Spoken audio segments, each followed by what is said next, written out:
Hey folks, how are you doing?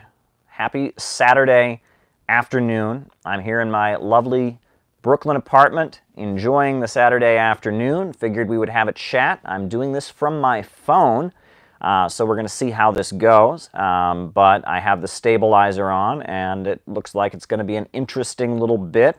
A lot that we can talk about. 30 seconds late, says Tim. Oh no. That's unforgivable. Well, I hope you'll stick around anyway, Tim. Hope I haven't upset you too much. What else is new in the world today? What's happening? What is new? Well, a lot to talk about. Now, I wanted to mention the Green New Deal. Now, I made a video earlier, and I've noticed that this is a big thing among the Bernie-crat circles, the Green New Deal. I know Alexandria Ocasio-Cortez has been talking about it. Bernie Sanders has been talking about it. And I actually think that the concept of a Green New Deal is not bad. It's not bad at all. And, you know, I think it's a good idea. I do have some reservations about the environmental movement, but overall, I do believe in climate change. It is totally real. And on top of that, you know, I mean, we need to get out of the fossil fuel economy. The fossil fuel economy, I maintain, is a trap, basically, to keep Wall Street oil bankers in control.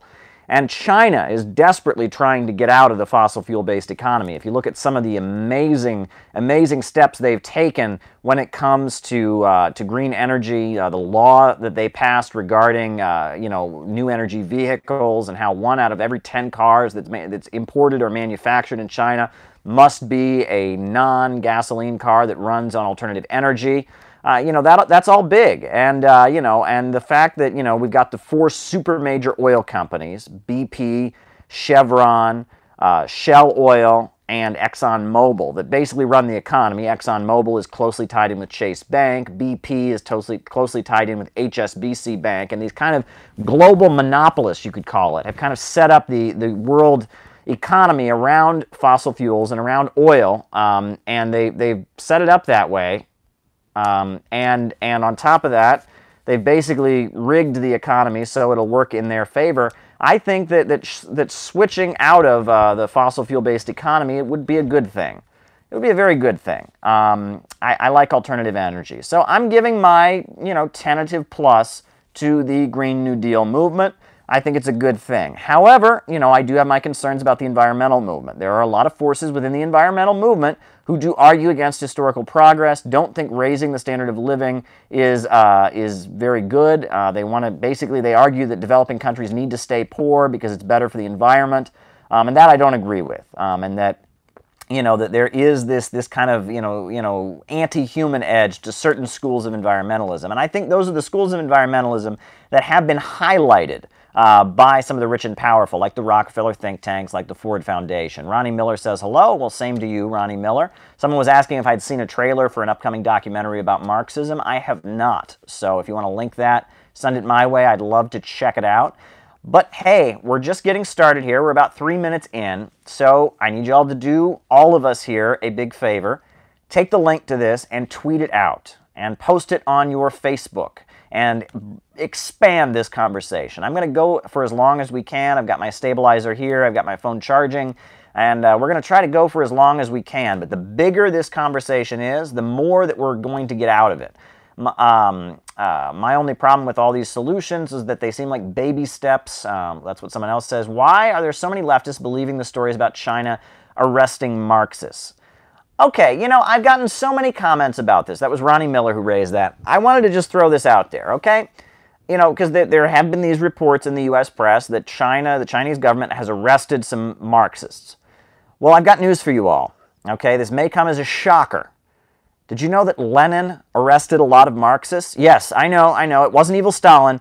Lenin arrested a lot of Marxists. During Lenin's rule, there was the Kronstadt uprising by those who advocated Soviets without communists, brutally put down. Lo and behold, you know, Trotsky was the leader that put down the Kronstadt uprising. Stalin arrested a lot of Marxists. You want to go down the line. There were even social democratic leaders. Ramsay MacDonald, the supposedly socialist president or prime minister of Britain during the 1930s, he arrested a lot of Marxists. Marxists don't agree with each other on everything. There are internal contradictions and struggles in every socialist country. There are internal contradictions and struggles between socialists. We don't know what's going on here. Is it possible that there are a group of people in China who call themselves Marxists that were arrested? Of course. And what does that prove? Absolutely nothing. Okay? Absolutely nothing. During the Mao era, lots of Marxists were arrested in the rectification campaigns that they had in the 1950s, the anti-rightist movement, during the Cultural Revolution. Lots of Marxists were arrested. During the Deng Xiaoping period and the rise of Deng Xiaoping, the Gang of Four, who called themselves Marxists, were arrested, right? Most recently in China, we saw the arrest and the trial of Bo Xilai. I'm sure I'm butchering the names, and I apologize, I don't speak Chinese. But there are internal struggles in China, I am sure. There are people in China who call themselves Marxists that are against the government. There are people in the government who are Marxists who don't agree with other factions. There are disagreements and all of this. And the fact that somebody in China who called themselves a Marxist got arrested proves absolutely nothing, right? I've got news for you. This may come as a big shock. A lot of capitalists were arrested in the United States. I know, it's hard to believe that people who believe in capitalism, the system that we believe in here in the United States, would get arrested. But lo and behold, a lot of capitalists were arrested in the United States. Now, does this prove that the USA is communist or socialist? Of course not. And that's kind of what people are missing here. Is it possible that some Marxists in China have been arrested? Probably, right? Do we know why they were arrested? No. Do we know if the arrests were justified? No. Is it possible that the arrests were not justified? Yes. Is it possible that the arrests were justified? Yes. Sometimes socialist countries do bad things, right? Let's not rule that out, right? You know, is it possible that these Marxists in China are being unfairly persecuted? Yes. Is it possible that they're not being unfairly persecuted? Yes. Is it possible that these are ultra-leftist elements trying to destabilize China, being supported by the West? Yes. Is it possible that they're not ultra-leftist elements, that they have legitimate concerns and the Chinese Communist Party is unfairly persecuting them? Yes, there's a million possibilities here. But the people that point to this story and go, aha, gotcha, I gotcha there, Caleb. Somebody who calls themselves a Marxist in China was arrested. Come on, people. Seriously. Yet that proves nothing. In every socialist country that has ever been in existence, socialists have been arrested.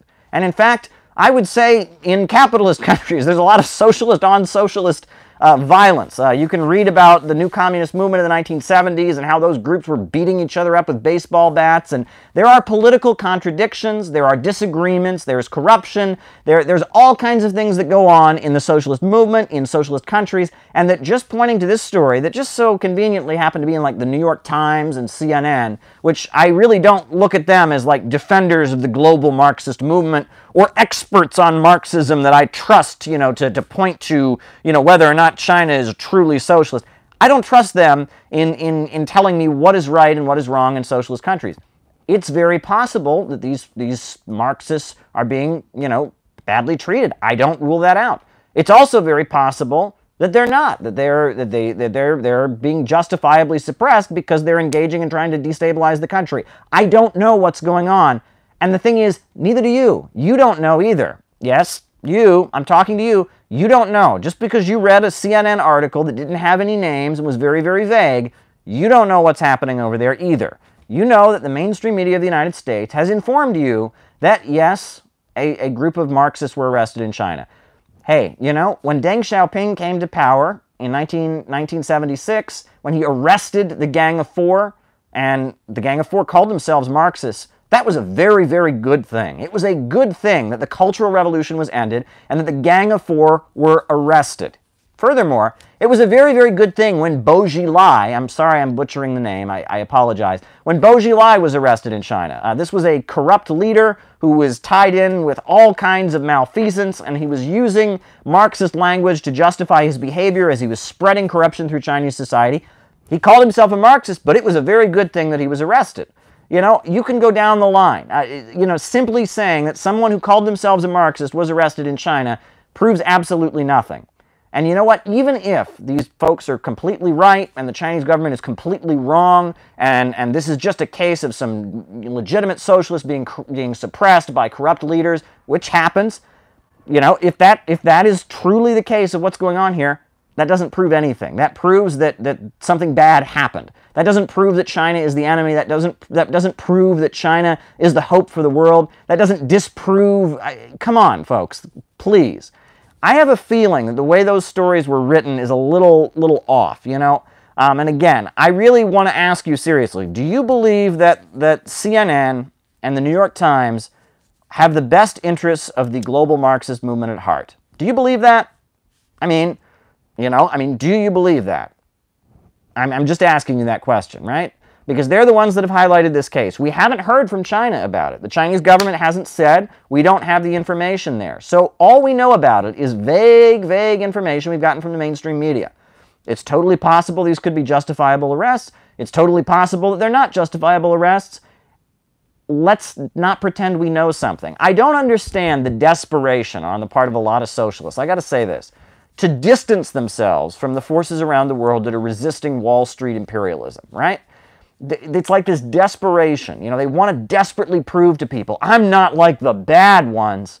It's weird. I don't understand it. You know, I mean, you know, if you really hate the global capitalist system and you hate the forces that dominate the world and the billionaire monopolists that run the global community and have all the power and control the major centers of economic power in the world, if you really hate them, why are you so desperate to say, I'm not like Gaddafi, I'm not like Assad, I'm not like Fidel, I'm a good socialist, oh, I hate those people that CNN told me to hate. I don't understand that. And it reeks of childishness, and it reeks of weakness and defensiveness. And that's all I can say.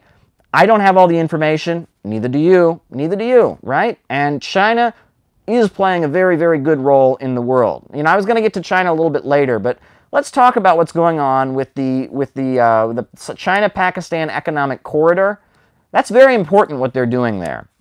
You know, in 1966, Mao made an agreement with the government of Pakistan, and they built the Pakistan-China Friendship Highway, the most elevated, the highest highway in the entire world, over very mountainous terrain. Hundreds, or at least 100 Chinese people died, hundreds of Pakistani people died building this powerful highway. And that was the beginning of what today is evolving into one of the most important developments. You know, basically China and Pakistan are building a bridge into Central Asia. And it's amazing. And Pakistan has big problems with terrorist groups and extremists and tribal forces operating in its mountainous regions. China is trying to bring the remote parts of Pakistan into the global economy. And it's very exciting. And Saudi Arabia, the vassal of Wall Street and London, right? The ExxonMobil oil plantation, the autocratic kingdom that cuts people's heads off in public, is spreading all over the world anti-Chinese hate to Muslims and is trying to convince the Muslims of the world to hate China. Why? Because Wall Street and London want to crush what is happening with the China-Pakistan economic corridor. They are afraid of it. People are building a bridge. Basically. A bridge to a new tomorrow. This is Eurasia waking up. You know, when I was in Sochi, in Russia, I heard Aysel Toji, the head of the Norwegian Nobel Institute, not just some hack, the Norwegian Nobel Institute, like Nobel Prize, Nobel Institute, talking about how this is a golden era on the Eurasian subcontinent, right? Parts of Kazakhstan, parts of Afghanistan, parts of the Russian Far East and Siberia that have just been desolate and have been in like third world conditions. They're being lit up with electricity. Trains are being built. It is very exciting. And Wall Street and London are very threatened by it. And they see what China and Russia are doing. You know, China's got the Belt and Road, which Russia is part of. Russia's got the Eurasian Economic Union, which China is part of. They're cooperating and they are raising people up out of poverty all across the Eurasian hemisphere. It's very exciting. And Wall Street and London are very threatened by it because as these countries rise up out of poverty, they are losing their monopoly. And they desperately want to crush what is happening in Eurasia. They are very afraid of it, right? The fact that in the 20th century, Russia and China had socialist revolutions, and they took themselves from being very poor countries and made themselves into global superpowers. That happened in the 20th century. And we had the fall of the Soviet Union in the 1990s and Russia being gutted, but now Russia's back in business. China has just continued to rise, most especially during the Deng Xiaoping era. The Cultural Revolution held them back, but now China has continued to rise, and it's just unprecedented. Two countries that were deeply poor have become superpowers, and they are changing the world. In the Little Red Book by Chairman Mao, he says, "The sun is setting in the west and it is rising in the east." And Mao has been proven totally correct. This is a global game changer. And the Wall Street bankers and the billionaire monopolists who control the oil markets, who are maintaining the fossil fuel-based economy, are terrified of what's happening. So now we have Saudi Arabia telling Muslims all over the world, you know, just spreading all kinds of unsubstantiated rumors, just telling Muslims everywhere to hate China. And this has led in Indonesia and in Malaysia, there's already a lot of, ethnic hatred for ethnically Chinese people, right? There's bigotry. In Indonesia in 1965, there was a military coup. And when that military coup took place, it went from simply being an anti-communist purge, it turned into just a genocide of ethnically Chinese people. At least 500,000 people were killed in Indonesia in 1965. I mean, they talked about how the rivers and the canals in the capital of Indonesia were just clogged with bodies, right? It was horrendous, right? In Malaysia, there's been violence against ethnically Chinese people. And now in Pakistan, we see this terrorist attack by a fanatical Wahhabi, Deobandi extremist who, I guess he's associated with a separatist movement there in Pakistan. He attacked the Chinese consulate, right? This is big, right? The Saudi Arabia, which has been just fomenting sectarianism and extremism, the country where bin Laden's family still has a state monopoly on construction contracts. Saudi Arabia that's been sending guns and weapons to Syria to, just reduce that country to civil war. Saudi Arabia that just recently, so merciful and, allowed women to drive. Saudi Arabia that cut up, and just brutally butchered Jamal Khashoggi. Saudi Arabia is spreading all over the world, and its networks of Muslims that are under their influence, just spreading all over the world, the idea that China is the enemy of Muslims. And it is trying to foment Muslims around the world to hate China. Meanwhile, in China is doing everything they can to try and uplift the healthy aspects of Islamic culture in the Uyghur region, right? China is building monasteries for imams who don't preach violence, but preach a sensible Islam that is not anti-communist, right? China is going all over the Uyghur regions, building infrastructure, and they're fighting terrorism in the Uyghur regions, not with drones, but with jobs. They've basically figured out that the reason that people become extremists is because they don't have economic opportunity. And so China is trying to drastically improve the situation of Muslims within their own borders in order to stop terrorism. Very exciting stuff, folks. Very, very exciting. And it's a crazy time, and this anti-China campaign coming from Saudi Arabia is very, very dangerous. But enough about that. What is there left to talk about? Now, some people are saying they hate China. Well, I'm sorry you hate China. Wall Street loves that, though. Wall Street would love for you to hate China because China is a threat to their global monopoly. China is a country that has raised itself up by its own bootstraps. It's lifted itself out of poverty, and there you go. But what else is people talking about? I mean, there's a lot to discuss, a lot going on at this time. I'm going to fix the stabilizer here. There we go. It's good to see you, says Lisa Hauserman. Well, it's good to see you, Lisa. I'm glad you're here. I think we're having a very important conversation here, and it's very exciting. Just trying to get this stabilizer stable. There you go. Xi and Putin are the only sane leaders now, says Faith Virtue. Well, I think there are some other sane leaders around the world, I think that Nicolas Maduro in Venezuela is sane. I think the new president of Cuba, I like that guy. I think he's very, very sane. And I think that, and people say, oh, but these countries have lots of corruption and all of that. Of course they do. But here's the thing. Our government here in the United States is run by a group of billionaires and bankers who don't care about us, right? And they have a relationship with the big corporations and with capital, and they just don't really care about how we're doing. Meanwhile, in Russia and in China, the government has control over major centers of economic power. And it's the population that the government serves, and the government is hostile to big corporations. And because of that, they have an incentive not to just make profits for big corporations, but to raise the standard of living in their countries. My goodness, what is going on with this stabilizer here? Oh my goodness, are we better? It just keeps shifting. I don't like that. All right, there we go. And they're trying to raise their people out of poverty. The state has a hostile relationship with capital, and it tends to push capital around on behalf of the state sector. And that is the difference. Production the economy is basically controlled by the state, and the state isn't just a front for capital. A lot of people think that socialism is equated with government ownership. I've heard people say that. Oh, they have a big private sector in China, not socialist. I've heard people say, oh, you just want the government to run everything. Look, in Norway, there's a big government sector. Aren't they socialist? No. Socialism and capitalism, the difference between the two systems is this. In capitalism, production is carried out in order to make profits for a group of owners. In socialism, the means of production are controlled by the state, and production is carried out to serve societal goods. Now, that doesn't mean you don't have a private sector. In China, they have a huge private sector, but the state constantly steps in and forces the corporations to do what's in the interest of the public. Meanwhile, in Saudi Arabia, the whole country is basically nationalized. I mean, there's a huge, huge government sector, but what is it? It's simply a front for the Saudi royal family. It's used to make profits, right? There's hungry people in Saudi Arabia, there's guest workers, slaves, and the state sector isn't about serving the population. It's about serving the Saudi royal family and their clique and utilizing it to make profits. The state is simply a middleman. So state ownership is not in itself the basis of telling the difference between capitalism and socialism. It's about what does production serve? Is production carried out in a rational way according to a central plan, or is production carried out in order to make profits for a group of owners? That's the difference. What role does production serve? Now, someone says, are you a socialist or a social democrat, Caleb? Well, first of all, let's back up. Now, let's back up. I want to get to that. Okay, so here's the thing. What is a social democrat? What is a socialist? What is a communist?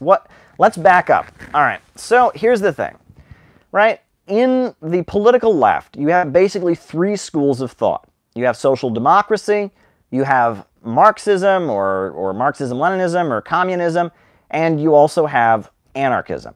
What's the difference? Well, all of these ideologies want to get to a stateless, classless world. They all do, right? They all believe in basically the Marxist theory that gradually, if the means of production are controlled by society, that we can get to a better world. That's what basically all of these ideologies have in common. Just a second here. The stabilizer's getting unstable. What's going on here? There we go.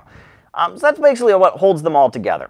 The difference is this: how do you get there? That's the difference, right? And that the Social Democrats, they believe that gradually the Western system of capitalism will evolve into socialism. That's what they believe, right? Edward Bernstein, the guy who coined the term revisionism, and he didn't mean it as a slur. He thought that revisionism was a good thing. Edward Bernstein basically famously said that the movement is everything, but the goal is nothing, right? And it was just, this belief that the Western capitalist world is the closest thing to socialism that currently exists, and that gradually, one step at a time, the Western world is moving towards socialism. Edward Bernstein famously said, look, we already have universal male suffrage, so that proves that we don't need to, we don't need a new state because people can just vote, and there's more workers than there are bosses, right? Public education, right? That basically social democracy as an ideology is based on this belief that capitalism and socialism are not separate. They're not separate stages. That socialism just kind of evolves out of Western capitalism, and that imperialism is good because the Western system is the most advanced. It's the closest thing to socialism. So if we bring down one of these third world dictators and bring in the Western capitalist system, that's good. That's a step forward. That's basically social democracy. And social democracy emerged within the Marxist movement in Europe. Edward Bernstein, Karl Kautsky, other figures, and there were varying shades of it. Karl Kautsky was much more radical and much more close to actual Marxism than Edward Bernstein was, for example. But social democracy, there was the Second International, which was the grouping of Marxist parties that emerged in like the last part of the 18th century. Late 1800s, you had the emergence of the Second International, the British Labour Party, the German Social Democratic Party, Socialist Party of the United States or Socialist Party of America with Eugene Debs. All these parties that kind of emerged, they were united in the Second International, which is today called the Socialist International, and that's basically what social democracy is. Anarchism, on the other hand, rejects state action. It does not believe that the government can create socialism. So instead it tries to build cooperatives, and it tries to have worker-owned businesses. Sometimes they engage in ultra-left adventurism, street fighting. They build little cooperatives, co-ops, collective society. They don't believe that the government can create socialism. They believe it'll come from the masses themselves. Anarcho-syndicalism, for example, favors workers seizing control of their factories and rejects the need for a state central plan. It just says every factory is going to be autonomous, right? That's anarcho-syndicalism. So that's anarchism. And then Marxism, or you want to call it Marxism-Leninism, or you want to call it, I don't know what you want to call it, communism. There's different names for it, and it has evolved over the years. But that movement says that there is going to be an event horizon, a revolution, right? That the government will be seized control of by revolutionary forces, and they will use it to take control of the means of production. And also it rejects imperialism, and it says that the global system of monopoly capitalism is holding back development in the Western world, and that the global system of monopoly capitalism is bad for the world, and it's not leading us closer to socialism. It's having the opposite effect, and they tend to support forces around the world that want to break out of it. That's basically the three. And yes, I would be in the category of communism, of Marxism, Marxism-Leninism, revolutionary socialism. I am not dogmatic, though. I do think, for example, I think what's happening in Venezuela is very, very good. I think Venezuela has basically overturned capitalism. The state is in the hands of the people, and the oil, which is at the center of the economy, is publicly controlled, and that they're moving toward becoming a socialist society. And I think that, like Ba'athist Arab socialism, for example, I think that was socialism. I think that what China is doing today with their private sector. So I'm not a dogmatic Marxist-Leninist. I'm not a hardline communist. I don't sit there and say all these people are a bunch of revisionists. But, I do come out of what you could call the communist or the Marxist-Leninist tradition. That's where I'm at. But I'm contemporary. I'm involved in the contemporary world. So that's where I'm at. Does that answer your question? I don't consider myself to be a social democrat because I don't think the Western world is the most advanced. I don't think that capitalism is just going to gradually evolve into socialism. I do believe that there needs to be a revolution by progressive forces, whether that's an electoral revolution like they had in Venezuela, where it was peaceful and they seized control of the state with kind of an anti-monopoly coalition, or there's other examples of that. But I do believe that some kind of changing of hands, of taking control of the state is necessary. I don't think it's just a gradual process. And I do believe that Western imperialism and the global system of monopoly capitalism is bad for the world, and that when countries break out of that system and start trying to develop, that's a good thing. Now, someone says, I like how Caleb emphasizes socialism with Chinese characteristics. Yes. And furthermore, I emphasize not only socialism with Chinese characteristics, but I also emphasize socialism with American characteristics, because the only type of socialism we're ever going to have in the United States is going to be a socialism with American characteristics. We are never going to have some system from China or some system from Russia or Cuba or Venezuela. Never going to happen here. Just not going to happen. We need to be discovering an American socialism. That's the only way we're going to have socialism in this country. So, if you're not interested in figuring out how to convince average Americans that socialism would be good for them, if you're not interested in finding aspects of American culture that could be used to move us towards socialism, then give up at this point. Give up. I made that video about the incels earlier. I'm sure I'm going to get a lot of flack for that. I've already gotten a few negative comments, but it needed to be said. In the real world, you have to work with what you have. There was an older socialist I knew, and she used to always say, it's the only working class we've got, Caleb. It's the only working class we've got, and that is true. You make a revolution, you move towards socialism with what you have, not with what you don't have. Of course, the old gringo, I'm not sure is going to work, American since capitalism is a religion. Well, it's pretty crazy. Like, you get these people who say things like the USA is communist, like, real capitalism, we've never seen it in the world. You get that whole libertarian current, and they say all kinds of crazy, crazy things. Now, Ronnie Miller says, well, they'll just say America is settler colonialist state. Well, there's an ugly history of settler colonialism in the United States. What was done to the Native Americans was horrendous. What was absolutely horrendous. It was a genocide. And Dinesh D'Souza, the right-wing commentator, routinely denies the genocide of Native Americans. Routinely. I couldn't believe this. I watched him on Fox News, his appearance with Bill Ayers. Bill Ayers said, we killed all the Native Americans. And Dinesh D'Souza, the right-wing commentator, said, we didn't kill the Native Americans. It was just disease. No, there was no intentional killing. There was plenty of intentional killing. I'm from Ohio.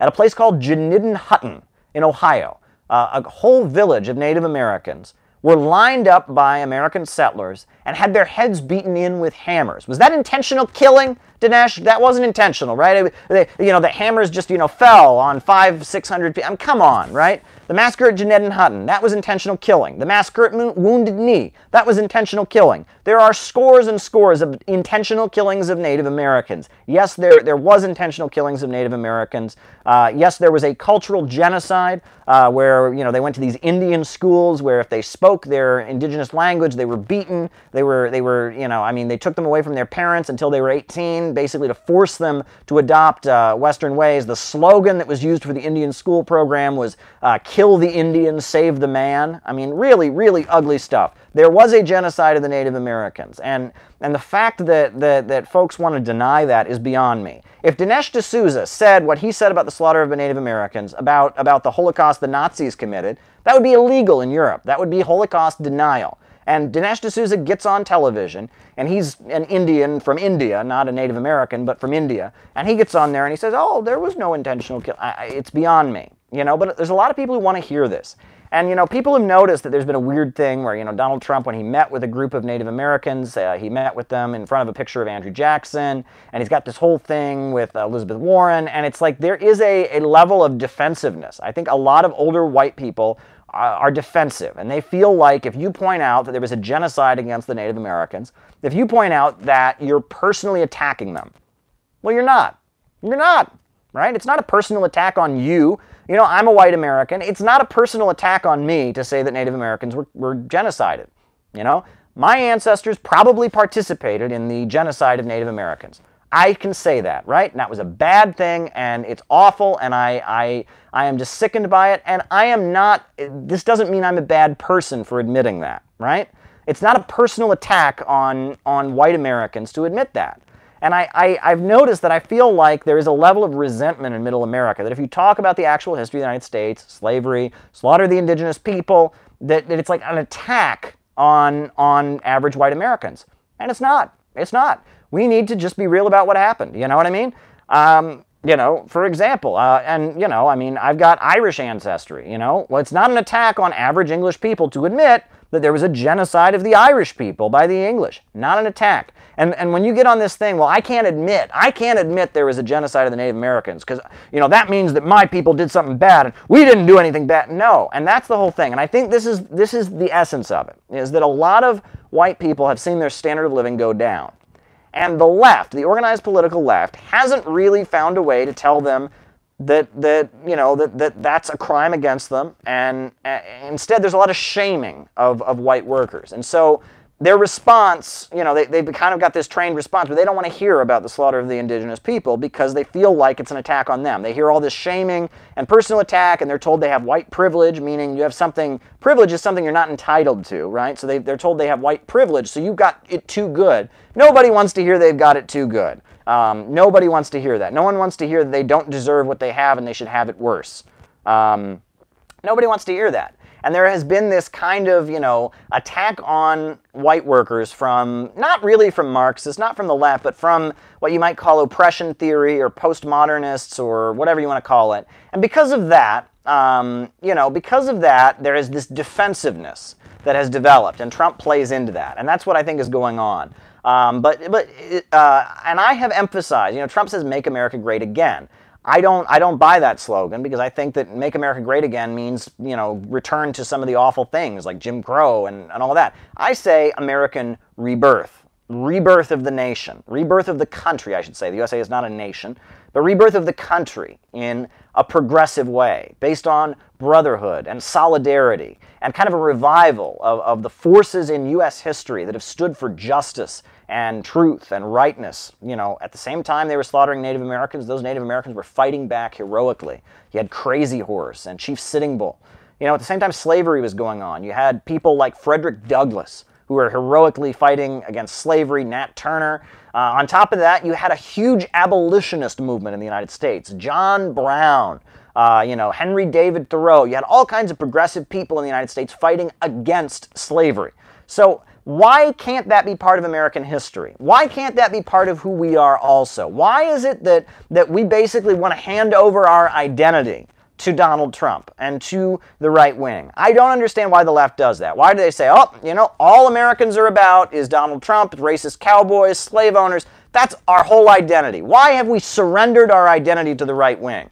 Why? Why have you done that? I'm asking you leftists, why have you taken the good parts of American history, blotted them out, and just handed American history over to the right wing? Why have you done that? Why? Why? You've given a huge gift to the forces of reaction by doing that. When you blot out Eugene Debs, when you blot out Gus Hall and William Z. Foster, when you blot out, Abraham Lincoln and John Brown, when you wipe them out of American history and you say, oh, America's just a big racist settler country and there's never been anything good in it and I hate America, I'm going to burn the American flag. When you do that, you are helping the right wing. They should pay you for that, right? Because that basically, at that point, it gives Americans two options, right? Hate themselves, or be racist. And people don't want to hate themselves. So which option are they going to choose? Well, I'm telling you, you don't have to hate yourself, but you don't have to be racist either. You don't have to claim the heritage of the Ku Klux Klan. You can claim the heritage of the heroic abolitionist fighters and the Jayhawkers who fought against slavery in Kansas. You can claim good things in American history. You can take ownership of the labor movement and the Knights of Labor and the IWW. You can make that part of your identity. You can be part of the history of this country. You can be proud of who you are and reject racism and reject the slaughter of the Native people and reject Jim Crow segregation. You can do it. And the left says you can't do it. And by doing that, they're helping the right. I guess it just must be said. Wow, didn't think I was going to get this fired up. But hey, it's Sunday afternoon. I'm going to drink some more water. Saturday afternoon, I apologize. It's already dark, It's that winter time. I guess it's because it was Thanksgiving. A lot of this was on my mind. But let's talk about something else. Something that doesn't get me screaming at you all here on Saturday afternoon. Oh, boy. Someone asks, would Daniel DeLeon be an option for American history? I think that Daniel DeLeon's a very interesting figure. Now, Daniel DeLeon was a professor here in New York City. He taught at Columbia University, and there was a kind of a social, reformer, a progressive economist named Henry George, who was running for mayor of New York City. And, this professor at Columbia University, Daniel DeLeon, supported Henry George. But all the rich people that were donating to Columbia University did not support Henry George and were outraged that he was so supportive of Henry George. So he lost his job at Columbia University. And so then Daniel DeLeon started what was the first big Marxist party in the United States, the Socialist Labor Party, the SLP. And Daniel DeLeon, he was a debater. He went around the country having debates with people. He would debate right-wingers, he would debate left-wingers, he would debate reformers, he would debate all kinds of people, and he built his Socialist Labor Party. And they became probably, in the late, 1880s, 1870s, even up into the 1890s, they were the biggest voice for socialism in the United States. Now, Daniel DeLeon had his problems. He was a great speaker, a great writer, and he was very strong, and he knew how to speak and agitate, and he understood Marxism through and through. He was like an expert. He had his problems. Daniel DeLeon was what you might call an ultra-leftist.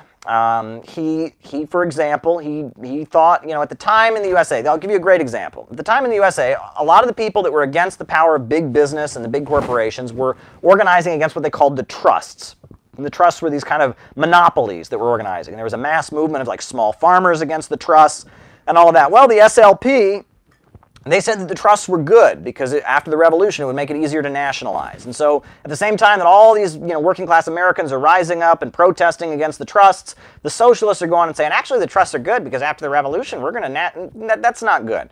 Daniel DeLeon opposed labor unions, for example. He said that socialist revolution was the answer, not unions. That's pretty stupid. I think unions are a good thing. It's giving workers a voice, organizing, and eventually leading to, and he was what you might call ultra-left. That he, in a lot of ways, he was so committed to the Marxist ideas that he kind of pulled his movement out of touch with the broad masses of people in the United States. It's kind of the similar point I made in the video earlier this week, that because U.S. society is so capitalist, you get people that believe in socialism and they kind of isolate themselves and build a little isolated enclave separate from U.S. society. And Daniel DeLeon was like that. And when Eugene Debs emerged, Daniel DeLeon hated Eugene Debs. He thought Eugene Debs was awful, and as Eugene Debs was becoming popular and bringing socialism to millions of Americans, Daniel DeLeon thought Eugene Debs was a big sellout and a phony, and they thought Eugene Debs, because he talked in a way that was very, very broad. He didn't build this isolated sectarian Marxist cult. Because of that, Daniel DeLeon was very, very hostile. Daniel DeLeon died before the Russian Revolution, but at the time the Russian Revolution happened, his SLP sent some members to Moscow.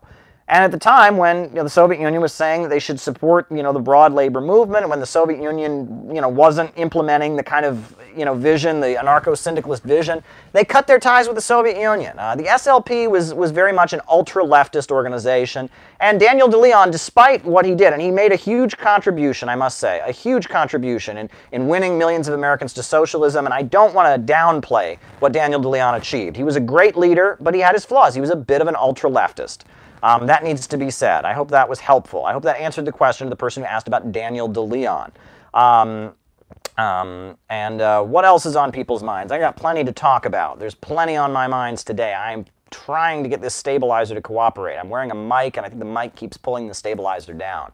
But what else is going on? I've got a few things on my mind. I wanted to talk about two incidents. I don't know if folks remember Jon Stewart. He's not on TV anymore, but before Trevor Noah had The Daily Show, there was Jon Stewart. He had The Daily Show. And Jon Stewart, he had The Daily Show, and there were two times on The Daily Show that I just became frustrated. What is going on with this stabilizer? Oh my goodness, I think it's the microphone is screwing it up or something. What is going on here? Is this fixed?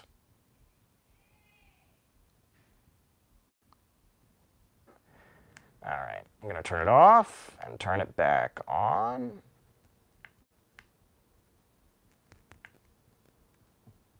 There we go, and just curve it. How's that, folks? Does that work? I guess you're seeing a different angle of my bookshelf. But anyhow, so, there we go again. All right, what's happening here? Am I going to have to unplug the microphone, maybe? I don't know what's going to happen here. This is interesting. Technical difficulties. Thanks for being such a loyal audience and staying with me.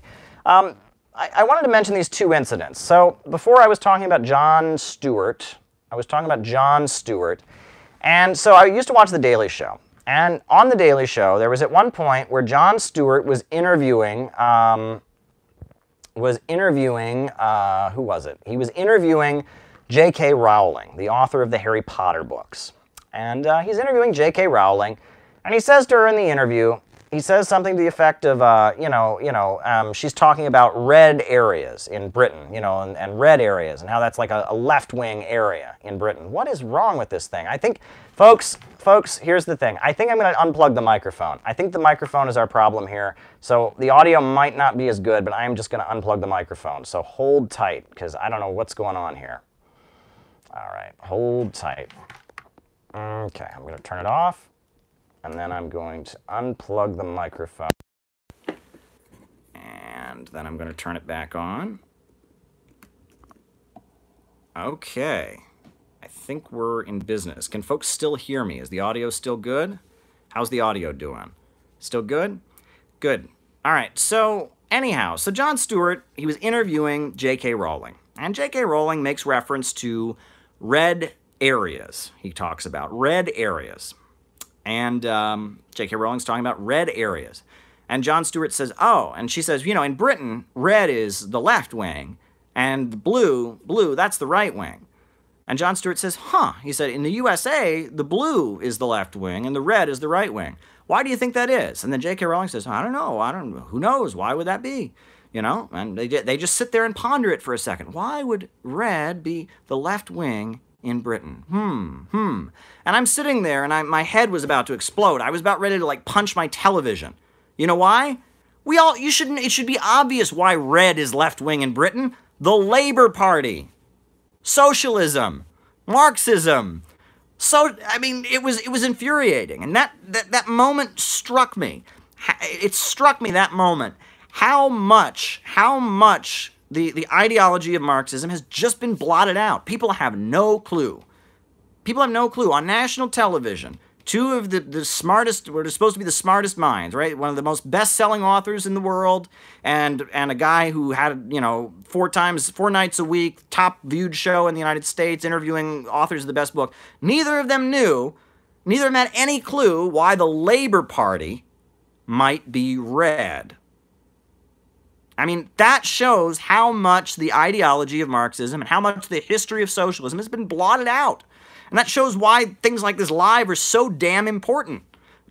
I apologize for the swearing. It shows why they're important, because he had no idea. Neither did she, right? You know, that socialism, red flag, Karl Marx, British Labour Party, the theme song of the British Labour Party. The theme song of the British Labour Party. The people's flag is deepest red. It's shrouded oft our martyr dead. And ere their limbs grew stiff and cold, our hearts blood-eyed its every fold. Then raised the scarlet standard high, within its shade we live and die. Though cowards flinch and traitors sneer, we'll keep the red flag flying here. The red flag, socialism, the British Labour Party, come on! And neither of them knew that. That was horrifying to me, and that shows how important what we're doing here is. The other moment that was very important for me is Jon Stewart was interviewing an author. I don't remember who it was. I don't remember which book. There's a lot of books about China these days, and back then, you know, this was 5-6 years ago. So he's interviewing the author of a book about China. And the author of the book is trying to explain what China's like. And Jon Stewart says, you know, there was this part in your book where you were interviewing this young Chinese woman, and it was just absurd. She's saying that in order to have communism in China, we have to have capitalism. I mean, that's just crazy. I mean, who could even think of such a thing? And it's like they're ridiculing the idea, you know, which is the line of the Chinese Communist Party, that you need to have capitalism in order to have socialism. And they're just, they can't understand it. You know, Anyone who's read Marx knows that you have to have capitalism before you can have socialism. The entire ideology of Marxism is about history speeding forward, right? That first we had hunter-gatherer civilization. That was the overwhelming majority of human history. And then we had the origin of private property and feudalism and slavery. And then, starting in the 1400s up until like the 1700s and the 1800s, we had the capitalist revolutions that overturned feudalism and created capitalism. And that socialism is the next stage. That yes, you must have capitalism first in order to have socialism. That capitalism raises the level of productivity and the means of production to the point that then you can have socialism, right? Just like you had to have feudalism before you could have capitalism.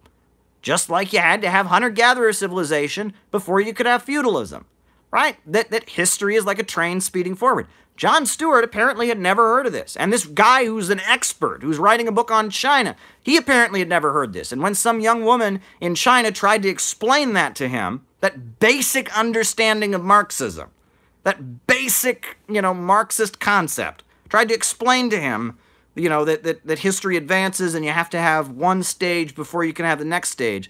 They just sit there, oh, this is absurd, right? You've got to have capitalism before you have communism. Oh, what is this? Is this like the stupidest thing I've ever... You can tell that people have no clue about Marxism. The ideas that we discuss here on these YouTube lives, people haven't got a clue about them, right? They are completely out to lunch. And that's why what we're doing here is so important. So if you haven't tweeted this out or shared it or invited other people to join this conversation, now's the time to do it, because no one else is going to do it, right? The smartest people in the USA have no clue about the Marxist concept of historical progress. The smartest people in the world have no idea where the British Labour Party came from or why they might have red as their color. What we're doing here is super important, because what Marxists believe and the Marxist understanding of human history has been so widely diluted and so erased. People think, you know, when I was in school, they taught us that socialism was the idea that everyone should get paid the same wage no matter how hard they work. right? No matter how hard they work, they get paid the same wage. And then, of course, they said to us, that wouldn't be fair. I mean, if you work hard and get an A, why should we give you a B just because Johnny is lazy? Oh, you know, that's why socialism is bad. That's what people think about socialism and communism in the United States. People don't have a clue. They don't have a clue, right? I mean, and you get these people that just say all these kinds of outrageous things. For example, you know, no one ever invented anything in the USSR. Well, I've got news, you know, or my favorite. Here's my favorite, right? People say, oh, you know, how can you believe in socialism when you have a cell phone? Do you know where the first cell phone was invented? I'll give you a hint. It's a country that rhymes with Oviet and Union. Soviet Union, right? The Soviet Union developed the first cell phone. You can look that up. The first cellular phone was developed in the Soviet Union, right? Yeah, I mean, you can go through the line. I did a video earlier this week. People think socialism never builds anything. Well, the biggest hydroelectric power plants in world history were built by socialism, and not just the Dnieper Dam in the Ukraine, not just the Three Gorges Dam in China, which today is the biggest hydroelectric facility, but also the Aswan Dam in Egypt, which was built by the Arab socialist Abdel Nasser in coordination with support from the Soviet Union. Khrushchev called it the eighth wonder of the world. Socialism in Libya built the biggest irrigation system in world history, the Great Man-Made River it was called, and then it was blown up by NATO bombs. I mean, socialism has built, more high-speed railway than any other system in the world. I mean, China has more high-speed railway at this point than any other country in the world combined. Socialism invented space travel. This idea that socialism failed, and here's the problem. You get a lot of people that are like, well, I don't want to, I'm afraid that if I believe in socialism, people are going to think that I want to make a society like the USSR, and I don't want people to think that. But here's the thing. You can be critical of the USSR. You can say that there were things in the USSR that weren't good, which there were. Right? The USSR was far more authoritarian than it should have been. The USSR had big problems. China today, they're the first to tell you that they have big problems. They're moving ahead in terms of human rights, but they've got difficulties and problems. They've got problems with corruption. That's why President Xi is waging the crackdown. You can say that Cuba has problems, but if you don't recognize... See, the narrative that people in the USA have about socialism is that everywhere socialism has ever been tried, all it led to is people starving and dying and blowing up and being put in death camps and killed. And if you believe that, if everywhere socialism has ever been tried, that happened, they would be right. Yeah, they would be absolutely right. If all socialism did anywhere, was just make things worse, they would have a point. But it didn't, right? The Soviet Union became a world superpower. It electrified the whole country. It brought running water to the whole country. It wiped out illiteracy. It created huge universities. It raised the standard of living astoundingly high. China has become a global superpower with socialism. 700 million people lifted out of poverty. You can go down the line. Cuba's healthcare system, for example. And if you write all of that off, then you're back to that original thing. Well, all that socialism ever achieved was making people miserable. And nobody is ever convinced by that wasn't real socialism. No one's convinced by that because it's not honest. Some countries can be socialist and have problems, and we should be honest about their problems. And that's a mistake I think I made in the past. I think at one point I was, over-glorifying some of the socialist countries, and I wasn't honest about some of their setbacks. But it's better than the other mistake, because most people that believe in socialism, they just want to write off the 20th century. And, the 20th century happened. I'm sorry, it happened. And you need to be frank about what went on there. Socialist economics works, and that was proved in the 20th century. And Russia and China's position in the world today is pretty solid proof of that. Did bad things happen in socialist countries? You betcha. Bad things happened. And we can admit that, and that it's not really relevant. The notion that the socialist economic system does not work and has never worked anywhere in the world, which is constantly repeated, not just by libertarians, not just by right-wingers, by leftists. All kinds of people believe this, right? You get a lot of people that are like, well, Marxism, we should never read Marx because it failed. I mean, everyone knows it just failed. And no, I mean, if you buy that argument, you should give up, right? That needs to be defeated. No amount of, well, that wasn't real socialism is going to work, right? Because these countries did not have economies that ran according to profits. They had state-control economies, and they did great things, right? This notion that we have to have private capitalists just making profits, it's not the case, right? And if you just dump all the socialist countries, There you go. Now, someone's asking me about the Khmer Rouge. Now, that's an interesting one, right? The Khmer Rouge were supported by the United States. That's very well documented. And they were supported by the United States to attack Vietnam. Vietnam was aligned with the Soviet Union. The Khmer Rouge were supported by the United States to attack socialist Vietnam, right? The Khmer Rouge, interestingly, they did not believe in industrialization. They called for agrarian socialism. They argued that Cambodia was such a great country, they didn't need to industrialize. They forcibly evacuated the cities. They began exterminating intellectuals. You know, the Khmer Rouge were ultra-leftists, and I think that's a little bit generous. But they didn't believe in Marxism, and they were being supported by the West to attack people who actually did. So I always don't understand how people can point to the Khmer Rouge and Pol Pot as an example of socialism being evil when the West supported them to kill actual Marxists, right? The West supported them, the CIA, the USA were covertly supporting them to attack Vietnam, to kill, to exterminate the actual communists within even Cambodia. So that whole thing, and then now they invoke them to prove that communism's so bad. It's kind of sad. You know, counter-ganging, what you might call counter-ganging. You know, in the British Empire, there's a book called Gangs and Counter-Gangs, and when Kenya, you know, they had the Mau Mau, this big anti-colonial revolt in Kenya, the British, one of the ways they put it down was by setting up counter-gangs, right? They set up, you know, they'd go to the ethnic or tribal rivals of the Mau Mau, and they'd say, okay, well, you're now the Kenyan Liberation Army, and you go around killing the Mau Mau because the Mau Mau are a bunch of phonies, right? And we're going to give you guns and all of that. That kind of thing happens, right? And that ultra-leftists, in a lot of cases, are being used, and that counter-ganging, setting up organizations that preach a revolutionary line, that preach socialism but practice fascism, but that preach a revolutionary line but engage in violence and suppression against actual leftists. That actually happens. There's a whole history of George Sorel, for example. That Sorelianism. Read about George Sorel, the ideological father of Mussolini, the guy who inspired Benito Mussolini. There's a whole history of what you can call counter-ganging, where they set up supposedly revolutionary groups that end up beating up and killing and murdering actual revolutionaries. And a lot of times the people in those groups actually believe in what they're doing. They're not agents, right? I'm sure Pol Pot actually believed, in order for Pol Pot to have done what he did, even though he was getting covert support from the West, he probably actually believed in his theory of agrarian socialism, or he wouldn't have been able to make, carry it out the way he did. But he was incorrect ideologically, and he was nuts, and he was being covertly supported by the imperialists and ultra-leftist forces that are, harmful to the socialist movement. They do get supported by the enemies of socialism, and that happens. There's a whole history of that happening. Fascism is a big example. For example, fascists often talk against capitalism. But there's other examples too. Whether it's reformist socialists, or you can go down the line. There's examples of socialists who get help in harming other socialists, and it's something to think about, right? And that this notion that the state they all just believe in pure capitalism and would never have anything to do with any pseudo-revolutionary group.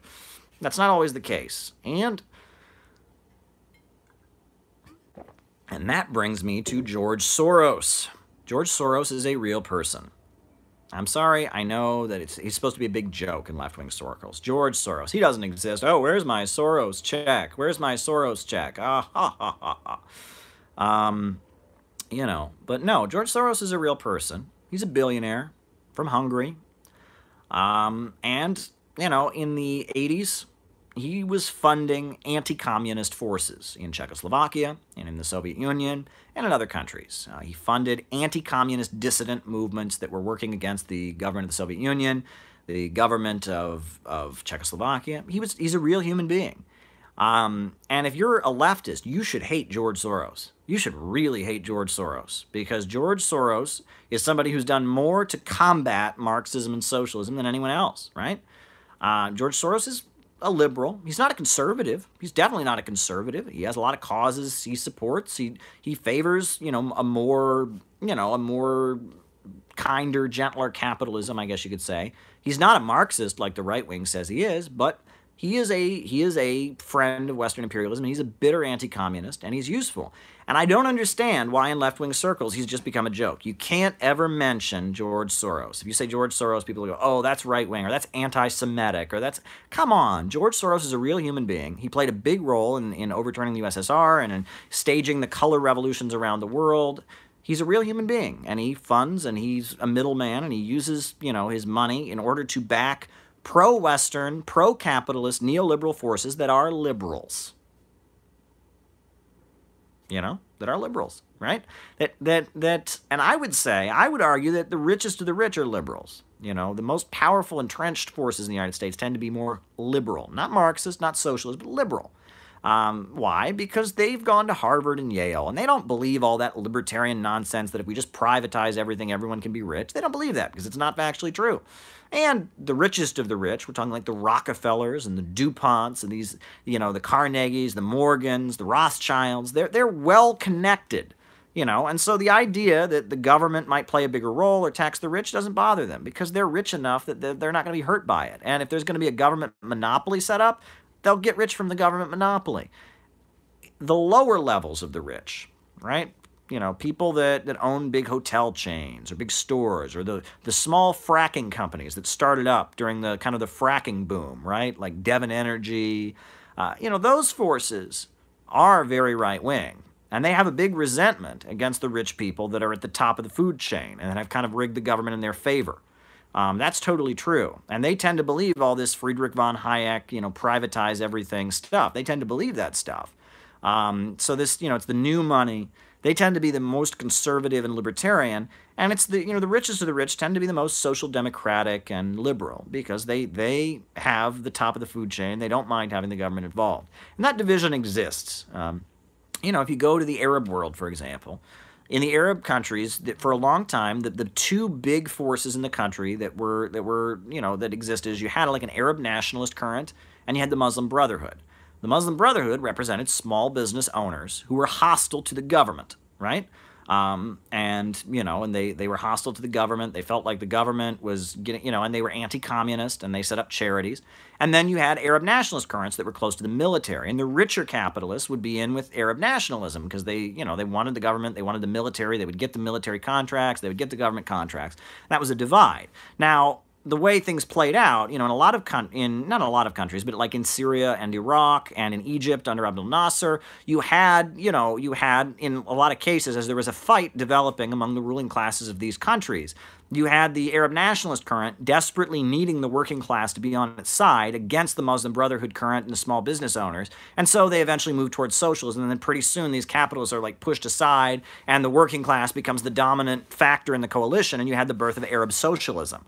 And it's very similar to what happened in Venezuela. There was a divide in Venezuela. At the time, in the late 90s, or the 90s in Venezuela, you had the big capitalists that were in with the United States were just bankrupting the country. Venezuela was getting poor. It was just, it was in the IMF and the World Bank. The place was just falling apart. And so there were some capitalists that really resented what the IMF and the World Bank were doing in destroying Venezuela's domestic economy. And so they supported Hugo Chavez. And Hugo Chavez then came to office. He said he didn't believe in capitalism or socialism. He just believed in what he called the third way and doing what was best for Venezuela and the Bolivarian tradition of Simón Bolívar. But then, lo and behold, there was a coup against him, a coup attempt in 2002, and the working class became the dominant factor in the coalition. And at that point, Venezuela began moving towards socialism as Chavez desperately had to depend on the working classes as allies. And the capitalists that had been aligned with the Bolivarian movement at the beginning, eventually they switched sides. And so that's, these Bonapartist struggles within the ruling class, that's how revolutions tend to happen. Divisions in the ruling class bring the workers into motion, the workers get into motion, and then gradually they become the dominant factor in a progressive coalition. That's what happened in the Russian Revolution, for example, right? The Russian Revolution, 1917, the Tsar was widely hated by almost everyone, and almost all the rich people in Russia hated the Tsar. The Tsar was losing the war, he was viewed as incompetent, there was a whole Rasputin thing, and so they were all laughing at the Tsar, like he was kind of a fool being taken in by Rasputin, this kind of con man. The Tsar, a lot of them thought he was losing the war and was incompetent, and so the Tsar was brought down. The February Revolution, generally, there would be protests in Russia and they'd be suppressed, but then the Cossacks rode in to support the strikers, and the Tsar was brought down. And the Tsar was brought down in the February Revolution. And the Soviets were set up, and the workers were in motion, and, then there became the Provisional Government, and the Provisional Government continued to fight in World War I. And there was a division then among the capitalists of Russia. Do we keep fighting in World War I? And there were some capitalists in Russia that were tied in, I'd say the majority were tied in with American and French and British banks, and they wanted to keep fighting in World War I. However, there was a minority who were tied in with Germany, and they didn't want to keep fighting in World War I. And they said it wasn't in Russia's national interest to keep fighting in World War I. And this division kept happening, and you kept having anti-war strikes. And the Bolshevik Party became known as the anti-war people. That's what they basically became known as. Peace, land, and bread, but the big thing was peace. And Lenin came back from exile, and he admits he got some support from the German secret police. We don't know what support he got, and that's never been disclosed. Obviously, that wasn't the dominant factor in making the revolution, but, there's the whole thing about, at some point, some Germans helped Lenin get back to Russia, and they helped the Bolsheviks. That's documented. And so Lenin, came back from exile and said, we're going to be the anti-war people. We are against World War I. Peace, land, and bread, turn this imperialist war into civil war, turn your guns around. That's what the Bolsheviks were all about. So then you had General Kornilov, who was a Russian military leader. And basically, because there were all these uprisings going on, the July days, and all these revolts taking place throughout Russia, and strikes, and the Soviets had been set up, Russia's ability to keep fighting in World War I was weakened. So General Kornilov came in to become the military dictator. He was going to become like the military dictator, or Lenin rightly called him a Bonapartist, to force Russia to continue World War I and to fight it enthusiastically and put down all the revolts and probably kill not just Bolsheviks, but also the pro-German capitalists in Russia, and just, solidify, make Russia into a military regime that would aggressively continue World War I. And then, so Kornilov is trying to come in. They call it the Kornilov reaction. Kornilov is trying to seize power as a military dictator. And so the Bolsheviks became the anti-Kornilov fighting force. They were not going to let Kornilov take over, right? They were not going to let him overthrow the provisional government. The very government the Bolsheviks eventually overthrew, they went out in the streets in big numbers, mobilized the population to defeat the Kornilov reaction. And the Bolsheviks led the Russian people in defeating General Kornilov and defeating his Bonapartist coup. And after they did that, the Bolsheviks became so powerful that they were actually able to take power. And that's what happened, right? That there were struggles within the Russian ruling class in which the Bolsheviks maneuvered, and at that point they were able to take power. And that's what happened. And read any history of the Russian Revolution. You can read about the Kornilov reaction. You can read about the Kerensky government continuing World War I. You can read about the anti-war strikes. You can read about all the protests in the July days. This is all very, very well documented, right? That there were divisions. There were divisions in Russia. The majority of the Russian ruling class wanted the Tsar brought down, but there were divisions after the Russian Revolution among the ruling class about continuing World War I. And the Bolsheviks maneuvered within the anti-war forces, and they developed an anti-war fighting force, and they stopped the Kornilov reaction, and then they took power. That is fact. That is documented fact. But what else is on people's minds? We're talking about history. All kinds of history going on here. Wow. What else is on people's minds?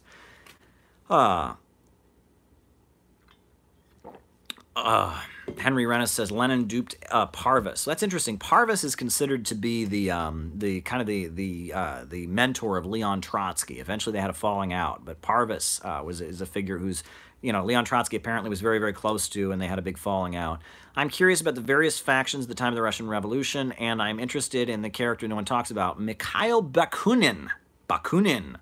That's an interesting one, right? It's interesting, there's all this baiting in left-wing circles. People say, oh, you shook hands with this person, you spoke to this person, Bakunin was an associate of Karl Marx. He was involved in the International Working Men's Association, the First International, but he was wildly anti-Semitic, hated Jews with a passion, just really, really anti-Semitic. And no one ever says, oh, that Marx, he associated with, Bakunin. And all these anarchists who are the kings of this neo-McCarthyism in the left, of, oh my God, let's go after all the tankies.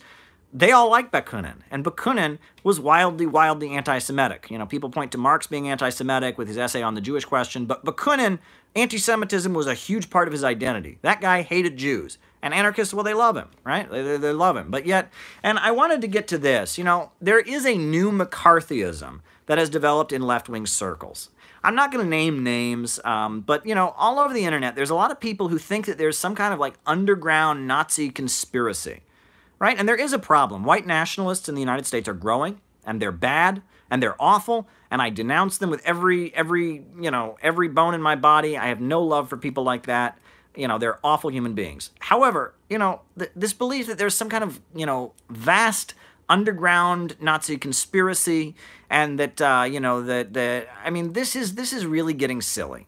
You know, it's getting to the point that, okay, so say that you're a leftist, but you are correct and not wanting a war with Syria. Well, according to some forces, you're now an Assadist, and Assad is a fascist. So you're the equivalent of Adolf Hitler. If you don't want, you know, if you don't support the revolution in Syria, you're the equivalent of Adolf Hitler. Or say that you're a feminist and you buy into some of the criticisms of the transgender movement, right? Well, you therefore are a TERF, and therefore a fascist, and therefore the equivalent of Adolf Hitler. Oh, or say that you admire, you know, a socialist government around the world that other leftists think is authoritarian. Well, then you're a tanky and a Nazbol, and you're the equivalent of Adolf Hitler. That's the way certain leftists are talking right now. And that should be very, very dangerous to people. People should be concerned about this. You know, and it's one thing to just say you're wrong, right? You're wrong on the transgender issue. You're wrong on supporting the Syrian government. You're wrong on supporting this socialist government. That's fine. But no. You're the equivalent of Adolf Hitler. You're a fascist. And keep in mind that now in leftist circles, not only, you know, are fascists bad, I mean, they are, I mean, they've always been bad, but if you accuse somebody of being a fascist, it therefore becomes justified to be violent against them, right? So keep in mind, in left-wing circles, if you support an anti-imperialist government, if you have questions about the transgender issue and are not in line with the transgender movement, if you are, you know, opposing war in Syria, if you're friendly to Russia, you deserve to be violently attacked and killed. That's basically what a lot of these Antifa forces are saying, right? It's not that you're wrong. If you take positions that leftists don't agree with, that certain Antifa forces don't agree with, then you deserve to be beaten up, attacked, and killed. That's what they're saying. Now, that's really, really dangerous. It's really, really dangerous. And you can be declared a fascist for any reason, right? And the first thing they say, oh, every fascist says they're not a fascist. So no matter how anti-fascist you are, doesn't count. Or maybe you have a history of anti-racist activism. Well, that doesn't count. That's just a cover story. You know, or they've always got some excuse. Or, you know, and anything, right? Anything, you know, if you shake hands in a certain way, or you do the okay sign, or you do this or that, well, that's all a fascist. And they got these directories of like fascist hand signals. If you were at an event and you spoke to somebody, you're a fascist, you deserve to be beaten up. That's basically what these people are saying.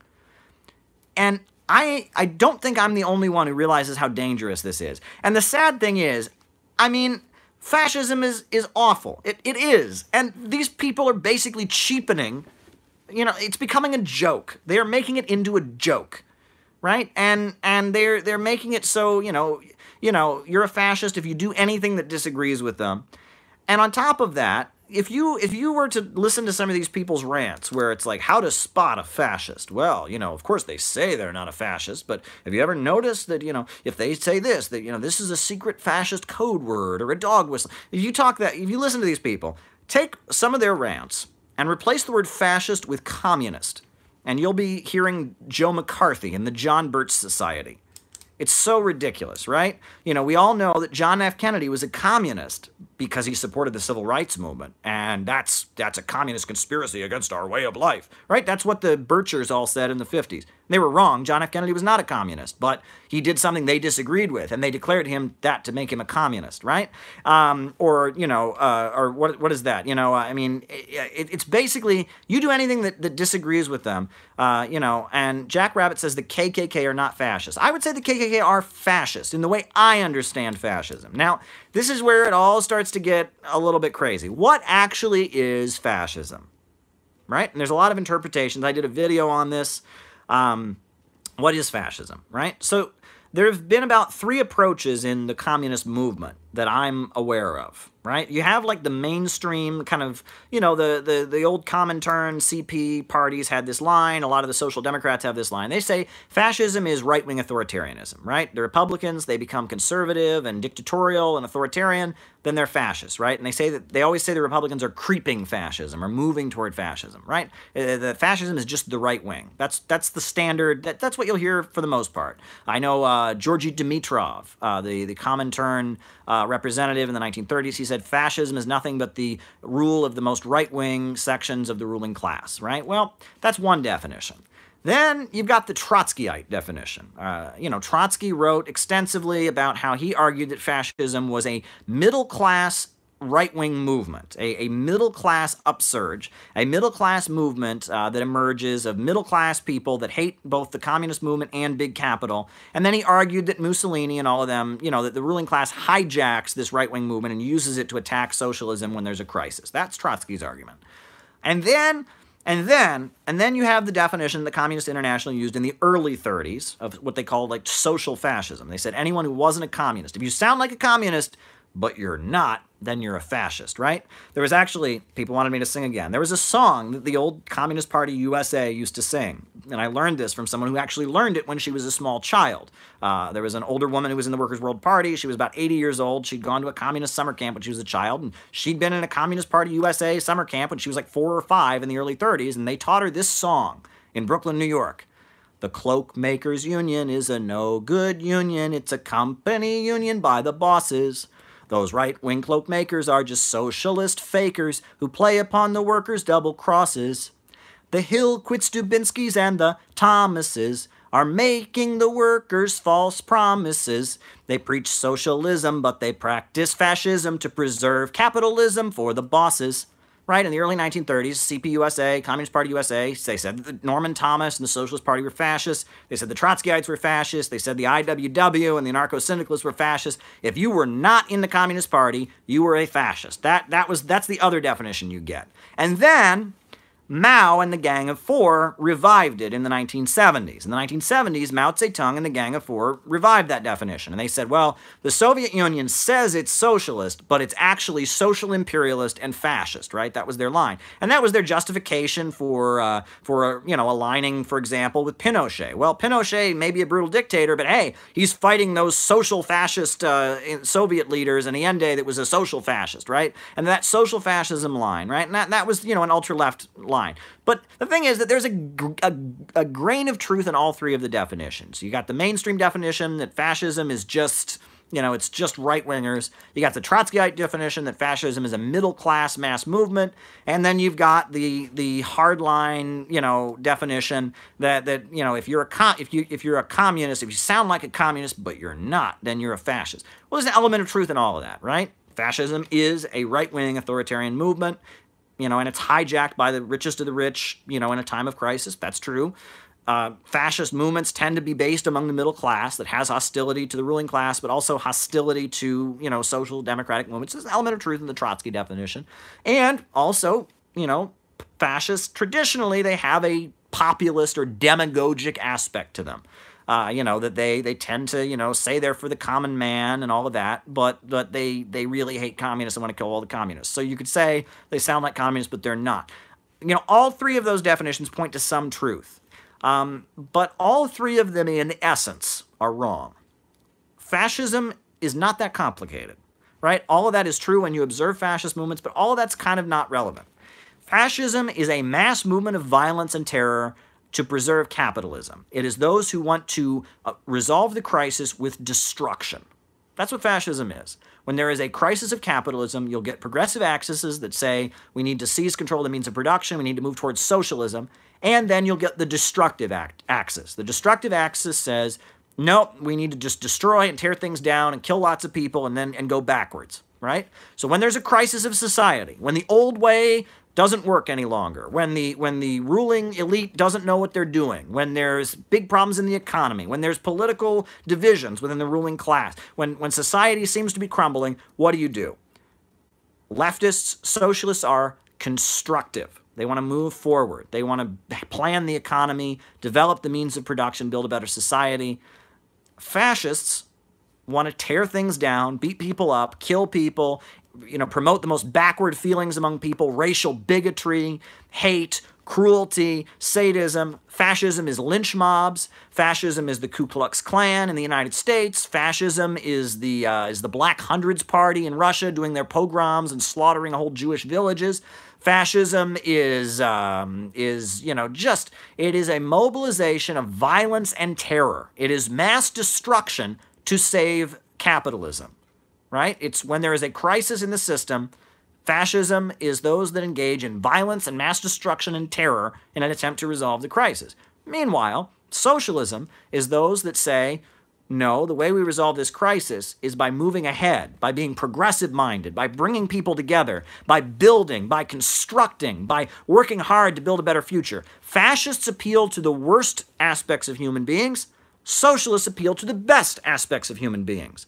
Fascists want people to be backward, bigoted, hateful, violent, and destructive. Socialists want people to come together, to cooperate, to be rational, to be scientific, and to build, right? And that I would say in the United States right now, we're seeing a rise of fascism. We're seeing it on the right with these white nationalist elements and these hateful bigots, that just want to tear things down and kill people. And I would say there's even a little bit of a left fascist current. A lot of these primitivist forces, I will say, who don't believe in social progress and think that overpopulation is the issue and think that we just need to tear things down and go backwards and engage in ultra-leftist adventurism and they wave a left-wing banner. I would say that they're somewhat fascistic also, right?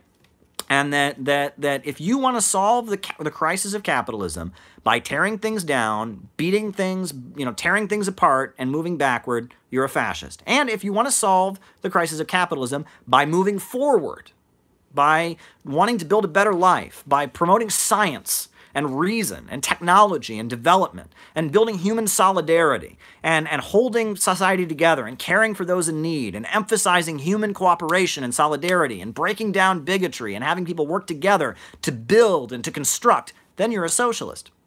There you go, right? And then I think that socialism and fascism, unfortunately, at this point, we're seeing a lot of them. And, the socialism stuff is good. I think a lot of Americans at this point are socialists and don't know it yet. I think there's a lot of Americans who want the government to take action to help the lives of working people. Basically, I've been emphasizing this slogan, and I'm going to make a video of it. But, this slogan I think needs to be everywhere in U.S. society. We need a government of action to fight for working families. I'm going to say it again. We need a government of action to fight for working families. We need a government of action to fight for working families. We need a government of action to fight for working families. We need a government of action to fight for working families. We need a government of action to fight for working families. We need a government of action to fight for working families. That's the slogan I want to get everywhere. I want the whole world to be saying that because that's the antidote to neoliberalism. Neoliberalism says, it's not the government's job. The government should just protect private property. The government should just let the economy take care of itself. No, we need the government of action. GOA. Someone said hashtag GOA. That's what I like. I think that's my friend Mason. Hashtag GOA. We need a government that fights for working families, that is, when there was a crisis in the United States, Franklin Delano Roosevelt, he put people to work, building high-speed railway. Well, there was no high-speed railway back then, I apologize. Put people to work, building highways and bridges and building post offices, and he started building, and he started funding scientific research, he started funding the arts, the National Theater Project, very famous, and then they shut it down because the National Theater Project, had this play called Revolt of the Beavers, which was about a group of beavers rising up against their capitalist boss. So the Congress shut down the National Theater Project.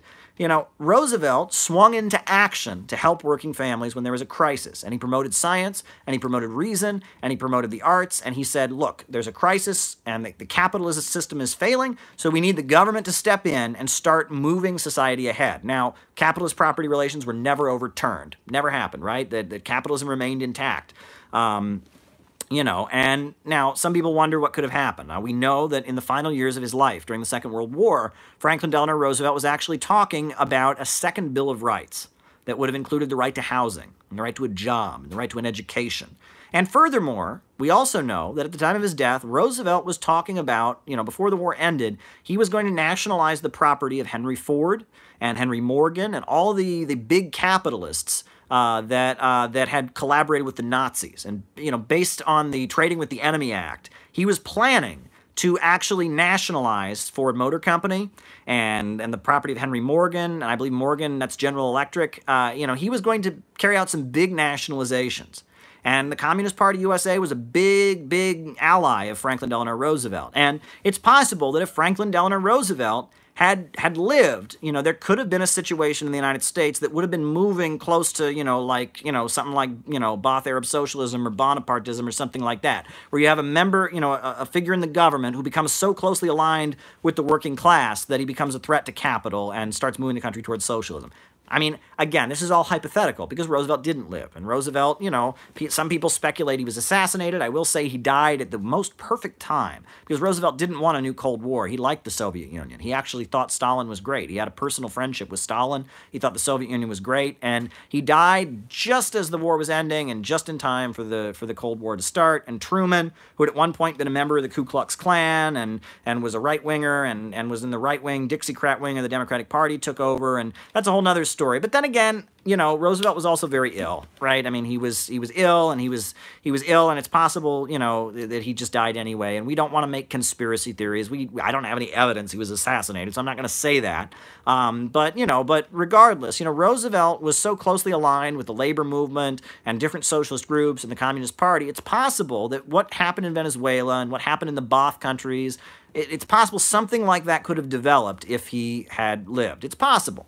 We don't really know. But that's regardless, right? That the way revolutions happen, it happens when there is a division in the ruling class, when one section of the ruling class, you know, and another section of the ruling class, two sections of the ruling class push the workers into motion to fight for their interests. It happens from Bonapartist struggles within the ruling class in which the working class becomes the dominant partner and eventually takes control of the state. And that's generally how things happen. And that violates the Marxist orthodoxy. And I know that, right? And people are going to call me a revisionist and say all things. But if you look at world history, if you really study world history, never has this romantic Wagner opera revolution ever happened, okay? That's not how human society works. It's not like one day the people, they just can't take it anymore.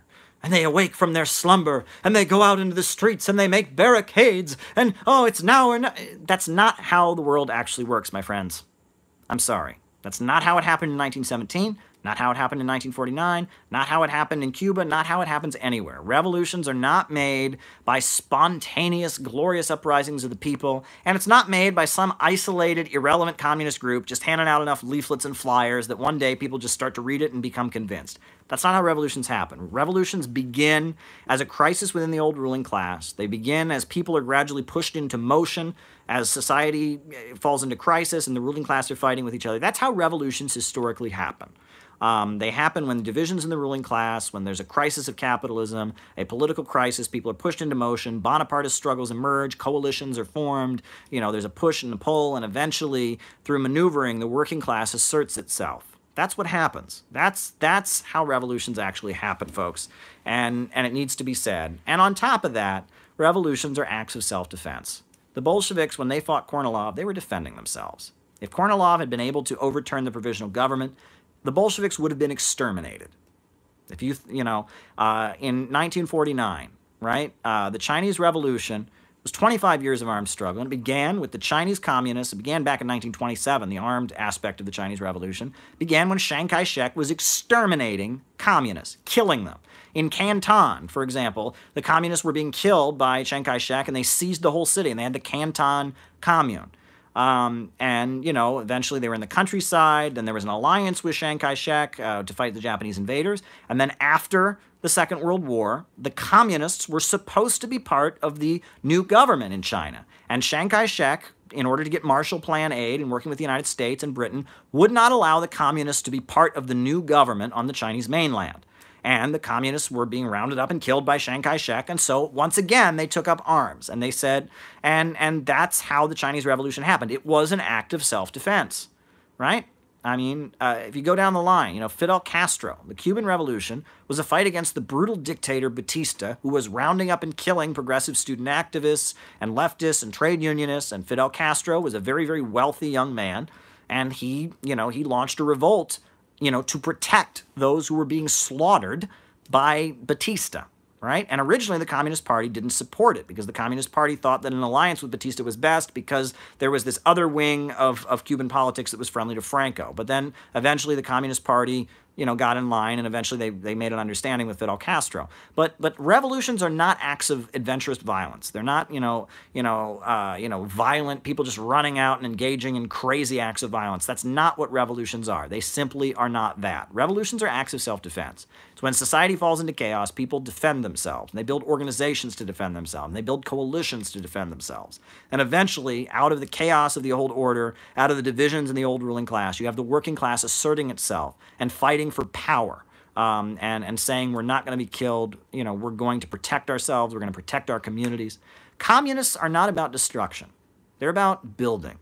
They're about taking care of people and feeding people. J. Edgar Hoover, when he was talking about the Black Panther Party of the United States, people will point out J. Edgar Hoover said they were the greatest threat to the internal security of the United States. But you know what he said was the greatest threat? It wasn't just the Black Panther Party. It was their free breakfast program.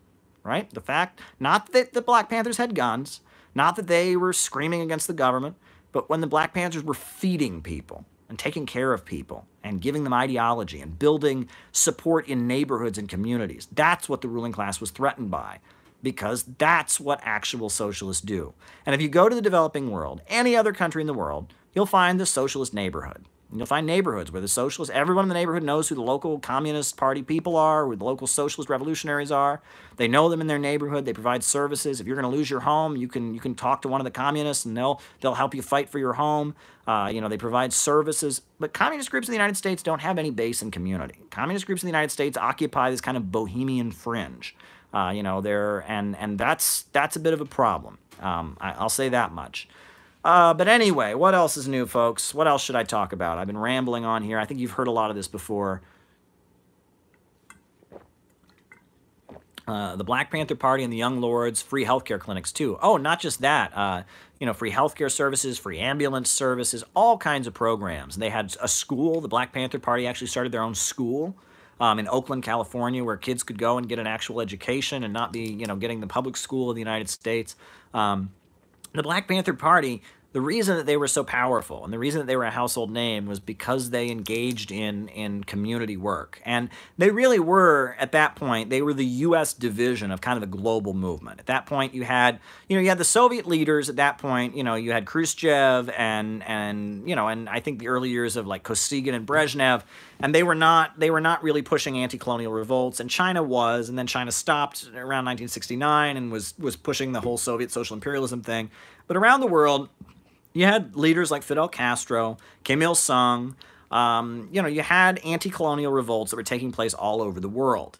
And the Black Panthers were kind of, within the USA, you have a black nation, you have the descendants of slaves who very much consider themselves to be a nation and, have their own neighborhoods and their own churches and their own dialect and are locked out of U.S. society.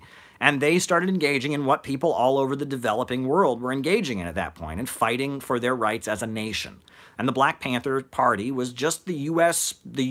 incarnation of what was going on at that time, which was a global revolt of colonized people in the developing world, of oppressed nations. And I mean, it was everywhere. There was even, in Britain, there was even a Welsh uprising. I bet you didn't know that. There was an armed group of Welsh people that were fighting for the independence of Wales. Right? There was the IRA that was happening in Ireland, and the Provisional IRA, and Bobby Sands eventually in the 80s and all of that. There was all kinds of revolutionary movements that emerged at that time. And the Black Panthers were the black nation of the United States that is a colonized people within U.S. borders, asserting their national rights. And that's what it was. And it was, at that point, Marxism-Leninism, was the ideology that people around the world who were fighting Western imperialism adopted. And so it shouldn't be a surprise that the Black Panthers were, Marxist-Leninists. If you read Mumia Abu-Jamal's book, We Want Freedom, A Life in the Black Panther Party, he talks about how in a lot of ways you could argue that more than a Marxist-Leninist party, the Black Panthers were a Malcolmist party. Malcolm X had been killed by the time they were started, but they were very much a Malcolm X party. They were very much inspired by the statements of Malcolm X in the final years of his life after he'd broken with the Nation of Islam. You know, and that in a lot of ways you could say they were more inspired by Malcolm X than by the Third World Marxist-Leninist movement. However, you know, it's important to note that the Black Panthers actually had a particular admiration for North Korea. And that's worth pointing out, you know, that North Korea seemed to be the country they liked the most. That Black Panther newspapers often had articles published by Kim Il-sung, and that the Juche ideology, the particular ideology of North Korea that focused on national liberation and self-reliance, and you know, it really spoke to Huey Newton and the Black Panther Party leadership. It really did, and that there was a particular admiration for, you know, the DPRK among the Black Panther Party, which, you know, that might be shocking to people now, but back in the 1960s and 70s, when the North Koreans had a booming economy, and they were almost like the Las Vegas of the socialist bloc, and people would go to Pyongyang, and it was like a tourist hub, and, you know, compared to South Korea, they actually had a very good economy. South Korea's economy was just kind of getting going at that point, and they still had a very good economy based on Soviet trade. At that point, you know, to admire North Korea was not, you know, a difficult thing. At that point, you know, it wasn't like it is now, where North Korea is, you know, declared to be hell on earth, and they've had all these difficulties, and, you know, North Korea at that point was considered to be kind of one of the more, like, far-left revolutionary countries. The other thing that's worth pointing out is that in 1969, the Black Panthers repudiated left adventurism, and that's very important. Eldridge Cleaver, who was a black nationalist leader. He'd been in prison and wrote a lot of books, and then eventually he, you know, he joined the Black Panther Party when he got out of prison, and he'd written for Ramparts magazine, which is kind of a left-wing magazine with a lot of shady, you know, it's not clear where their funding came from. It's very shady. It was big in, you know, new left politics. You know, Eldridge Cleaver, you know, he split the Black Panther Party, and he broke. Huey Newton put forward the vision of what he called survival pending revolution, which was all these, you know, food programs. And he put forward the vision of what he called his theory of intercommunalism. I saw somebody asked about it. You know, and he basically argued that the Black Panther Party would eventually lead to the creation of a multinational communist party. He said, you know, first there'd be the Black Panthers, there'd be the Young Lords, there'd be the Young Patriots for low-income whites, there was the Gay Liberation Network, and eventually the Black Panthers and these revolutionary organizations among different nationalities would lay the basis for a unified communist party to emerge. That was his theory. And what these groups needed to do is needed to set up in neighborhoods and kind of come together to try and carry out his program of what he called survival pending revolution, of building a base in communities. That was Huey Newton. Eldridge Cleaver, on the other hand, advocated left adventurism. He called it urban guerrilla warfare, and he engaged in a series of armed, violent attacks against police officers. And eventually fled the United States, and, you know, there was violence between the two factions in the Black Panther Party. And Huey Newton's line of, you know, we got to feed people, take care of people, build political infrastructure, organize our own communities first, and eventually merge together into forming a revolutionary united front, that theory, that won out, but Eldridge Cleaver engaged in a huge amount of violence and killing, and then eventually Eldridge Cleaver came back to the United States and became a right-winger. He became like a Mormon for a while, and then he was with Reverend Sun Myung Moon, and then he was, you know, he was with different, you know, religious groups, and he was right-wing. He was a conservative. I think he was even elected to some local office in California. But that division, that split in 1969, where the Black Panthers were like, are we going to have survival pending revolution and build bases in communities and Huey Newton's theory of intercommunalism, or are we going to engage in ultra-left adventurous violence? You know, they wrangled with that question and ultimately repudiated the violent, you know, the cop-killing terrorist activities of Eldridge Cleaver and adopted the correct line, which had been the line of the Communist Party of the United States, which had been the line of Eugene Debs and the Wobblies, the correct understanding that socialism is about construction. It's about building. It's about taking care of people. It's about love. It's about community. That it's not about tearing things down. It's not about violence. It's not about killing. It does believe in the right to self-defense, but it rejects ultra-left adventurism. And there you go. And someone's asking about, you know, was it Cleaver? I mean, Cleaver made a number of statements about women that are pretty awful. And that's kind of the reputation he became known for. Now, people are saying, did CIA get Huey? I don't know. And people speculate that. I don't quite know the details. I know some people know that, towards the end of his life, Huey Newton apparently had been addicted to drugs, and there's a lot of different theories about how he eventually died. But the Black Panther Party is worth studying. And it's interesting to note, the Weathermen faction of SDS, the Weathermen, the Weather Underground. At first, they were this street fighting, action faction, Revolutionary Youth Movement. Eventually, became the terrorist group. The Black Panthers hated them. They hated the Weather Underground. And when they had their days of rage in 1969, the Black Panthers supported a peaceful demonstration on the other side of town in a working class neighborhood.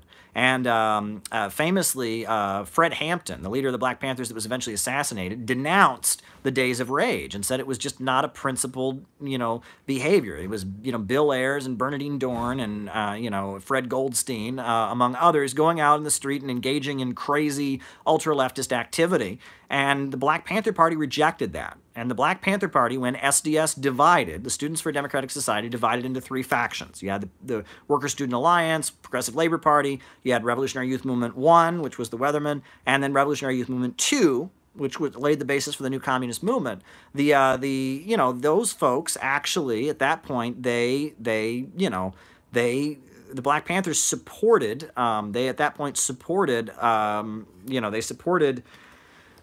they supported Revolutionary Youth Movement 2 and trying to build, people in communities. And I've talked about the history of the, the new communist movement of the NCM, and it just, the time wasn't right. The U.S. working class was just too comfortable at that point, and it was unfortunate what happened with the new communist movement. It's worth studying, but the Maoist movement in the 1970s was very much, it didn't work out ultimately. And I've talked about that in other lives. But what else is on people's minds? I'm just having a great time here. This is working out. Other than the shakiness of the stabilizer, things seem to be working out pretty well. What's on people's minds? How are people doing? What else should I talk about today? Oh, boy. What else is going on? What's new in the world today? More Diet Coke needed. Oh, that's sweet. I'm actually just drinking water because, I don't want to be up all night. It's already dark and whatever. Someone says the Black Panthers were big fans of Mao. Yes, they were at that point. And you have to remember, and until about 1969-70, China was calling for global anti-colonial revolts around the world. I believe one of the statements of Mao Zedong that he put out very famously, one of his statements, he said, ever since World War II, U.S. imperialism and its followers have been continuously launching wars of aggression. But the people of various countries have been continuously waging revolutionary wars to defeat their aggression. The danger of a new world war still exists, and the people of all countries must get prepared. But revolution is the main trend in the world today. That's a statement by Mao. That's the beginning of one of Mao's last statements. And those words, when he's saying, and I put them to memory. There's actually a song that a communist songwriter did, putting all those words to music, that makes it easier to memorize. But that was one of Mao's final statements. And that was at the point where China was still seeing itself as a center of resistance to imperialism and colonialism. And the statement, the danger of a new world war still exists, and the people of all countries must get prepared. But revolution is the main trend in the world today. That was a critique of the Soviet Union. That was a subtle dig at the Soviet Union, because the Soviet leaders were saying that people in developing countries should not engage in armed activities because of the danger of atomic warfare from the United States. And Mao was saying, yes, there is a danger of a new world war. Yes, we must prepare. The danger of a new world war still exists, and the people of all countries must get prepared. But he said that revolution is the main trend in the world today. And that was kind of the rallying cry of leftism, in the later part of the 60s. And, and Chairman Mao very famously put out a statement in support of the black liberation struggle in the United States. He welcomed Robert F. Williams, the armed self-defense leader of the NAACP, to China. Mao also then, when Martin Luther King was killed, he put out another statement, condemning the assassination of Martin Luther King. China at that point was an inspiration, and the Cultural Revolution was going on, and people didn't quite understand it. The Cultural Revolution had different phases to it, but China was presenting itself as a supporter of global revolution. That changed after the fall of Lin Biao. That was really Lin Biao the general, and I'm probably butchering the name, and I apologize. Chinese is a tonal language, so, even if I were to just, I'm just butchering it, I know that. But, Lin Biao, after the fall of Lin Biao, China's foreign policy shifted. You had the rise of the Gang of Four, and the Gang of Four really emphasized the belief that the Soviet Union were social imperialists, and then they embraced Richard Nixon. Nixon visited China. China started to have friendly relations with the United States, and that was really the end of the more, I guess you could say, revolutionary foreign policy of China during that period. China wasn't trying to build a global communist movement that would be more revolutionary than the Soviet Union's. At that point, China was at that point, getting friendly to the United States. But to be fair, I mean, what other choice did China have? At that point, you have to remember that China had, they had this alliance with the Soviet Union. The Soviet Union had helped them build. And then in 1961, when the Sino-Soviet split happened and they were no longer getting along, all kinds of aid was pulled out of China. Buildings were left half-built. And Khrushchev basically screwed over the Chinese people. And because of that, for a while, China tried to have the Cultural Revolution and be more hardline and more, radical and extreme than the USSR, and try to say the USSR were fake communists and they were the true communists, and they upheld Stalin and they denounced Khrushchev. But after a while, it became pretty clear that China was going to become, more of a market economy, and they were going to have, friendly relations with the United States, and that China was a very poor country. Now it's a middle-income country, and it's rising every day. Another millionaire created every single day. They've achieved real miracles, but they've had to adjust socialism. That trying to be more hardline and more socialistic and more I don't want to use the word Stalinist because that's a kind of a hubbub, but they were trying to be more like Stalin's Russia than the Soviet Union was. That didn't ultimately work, and it kept China very, very poor, and that it led to the rise of the Gang of Four. The Gang of Four believed that it didn't matter if China was poor, right? As long as they were egalitarian and practicing Chairman Mao's revolutionary line, hey, who cares if people are poor? And they made life living hell for a lot of average Chinese people, torturing people, beating people. Ultimately, all the wealthy people were deported from the cities. Yeah, I mean, the Gang of Four were counter-revolutionaries. They were ultra-leftists. They were the Pol Pots of China. And when they were arrested, the Chinese people celebrated. I have never met any Chinese person who has told me that life during the Gang of Four period was good.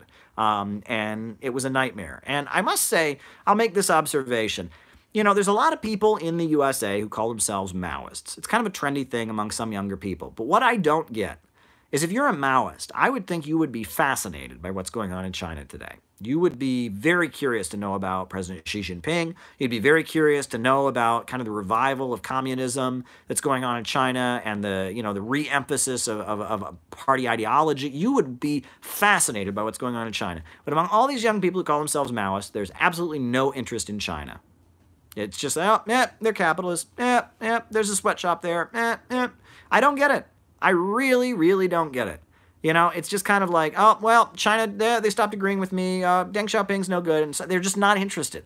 China is at this point the second largest economy in the world, and they're espousing communist ideology. There are pictures of Mao everywhere. Even if you don't agree with China, you should at least be interested in what's happening there. But they're not. It's just, no, China's no good. But there's a bunch of, people in the jungle somewhere pretending that they're, Naxalites or something. I mean, I don't get it. Really don't get it. But, you don't want to get sectarian. You don't want to be nasty. So I apologize. That was probably unkind. And I do, we can disagree. You can disagree with me. There's a lot of people that watch these lives that are Trotskyites. That's cool. A lot of people that watch these lives that are, social democrats, Bernie-crats. That's cool. A lot of people watch these lives that are Maoists. A lot of people watch these lives that are anarchists. There are even some right-wing people who hate everything that I'm about and watch these lives. That's cool. I love you all. Like I've said before, there are my lurkers. I love you guys. You don't talk much. You're watching right now. You're not saying anything. That's okay. There are my haters, people that don't particularly care for me, and they watch me just so they can find out what's wrong with me and yell at me. There are my fans who watch this and love what I have to say. I love you all. You are all my friends. We live in some scary times, and, but hey, we're just having a conversation here about socialism and communism and the 70s mainly. We're talking about China in the 70s and what was going on here. But there you go. I love you all. Lurkers, haters, and fans. You're all my friends. What else is going on in the world today? I'm probably going to have to end a little bit sooner,